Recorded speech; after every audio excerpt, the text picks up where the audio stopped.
काम कंदला, दानवीरता तथा त्याग की भावना, सिंहासन बत्तीसी। चौथी कहानी। चौथी पुतली कामकंदला की कथा से भी विक्रमादित्य की दानवीरता तथा त्याग की भावना का पता चलता है।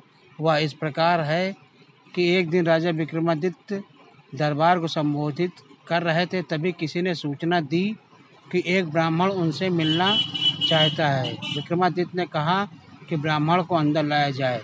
जब ब्राह्मण उनसे मिला तो विक्रम ने उसके आने का प्रयोजन पूछा। ब्राह्मण ने कहा कि वह किसी दान की इच्छा से नहीं आया है, बल्कि उन्हें कुछ बतलाने आया है।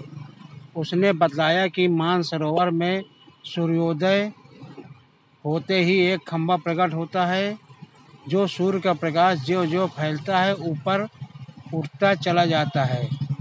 जब सूर्य की गर्मी अपनी पराकाष्ठा पर होती है तो सूर्य को स्पर्श करता है।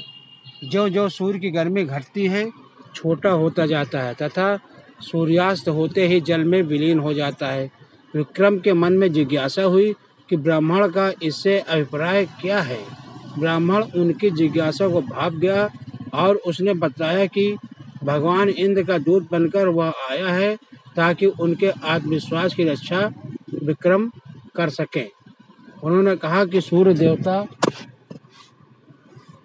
को घमंड है कि समुद्र देवता को छोड़कर पूरे ब्रह्मांड में कोई भी उनकी गर्मी को सहन नहीं कर सकता।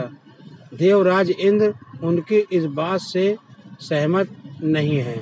उनका मानना है कि उनकी अनुकंपा प्राप्त मृत्युलोक का एक राजा सूर्य की गर्मी की परवाह न करके उनके निकट जा सकता है। वह राजा आप हैं। राजा विक्रमादित्य को अब सारी बात समझ में आ गई।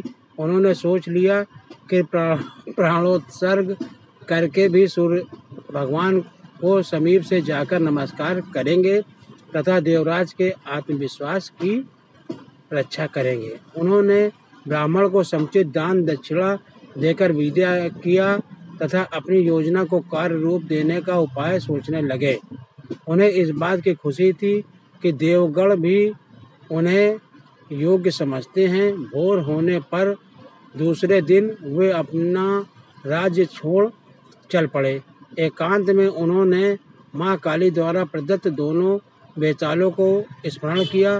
दोनों बेताल तत्काल उपस्थित हो गए।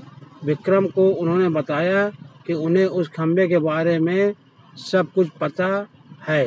दोनों बेताल उन्हें मानसरोवर के तट पर लाए। रात उन्होंने हरियाली से भरी जगह पर काटी और भोर होते ही उस जगह पर नजर टिका दी जहाँ से खंभा प्रकट होता है।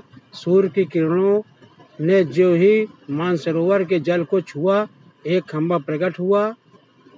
विक्रम तुरंत तैरकर उस खंभे तक पहुँचे। खंभे पर जो ही विक्रम चढ़े, जल में हलचल हुई और लहरें उड़कर विक्रम के पांव छूने लगी। जो सूर्य की गर्मी बढ़ी, खंभा बढ़ता रहा।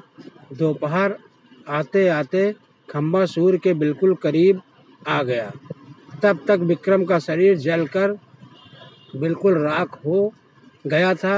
सूर्य भगवान ने जब खंभे पर एक मानव को जला हुआ पाया तो उन्हें समझते देर नहीं लगी कि विक्रम को छोड़कर कोई दूसरा नहीं होगा। उन्होंने भगवान इंद्र के दावे को बिल्कुल सच पाया। उन्होंने अमृत की बूंदों से विक्रम को जीवित कर दिया तथा अपने स्वर्ण कुंडल उतार कर उन्हें भेंट कर दिया तथा उन कुंडलों की विशेषता थी कि कोई भी इच्छित वस्तु वे कभी भी प्रदान कर देते। सूर्य देवता ने अपना रथ अस्तांचल की दिशा में बढ़ाया तो खंभा घटने लगा। सूर्यास्त होते ही खंभा पूरी तरह घट गया और विक्रम जल पर तैरने लगे। तैरकर सरोवर के किनारे आए और दोनों बेतालों का स्मरण किया। बेताल उन्हें फिर उसी जगह पर लाए जहाँ से उन्हें सरोवर ले गए थे। विक्रम पैदल अपने महल की दिशा में चल पड़े। कुछ ही दूरी पर एक ब्राह्मण मिला जिसने उनसे वे कुंडल मांग लिए। विक्रम ने बेहिचक उसे दोनों कुंडल दे दिए। उन्हें बिल्कुल मलाल नहीं हुआ। यह कहानी सुनाकर पुतली कामकंदला बोली, ऐसे थे हमारे राजा विक्रमादित्य, और वह अपने स्थान में समा गई।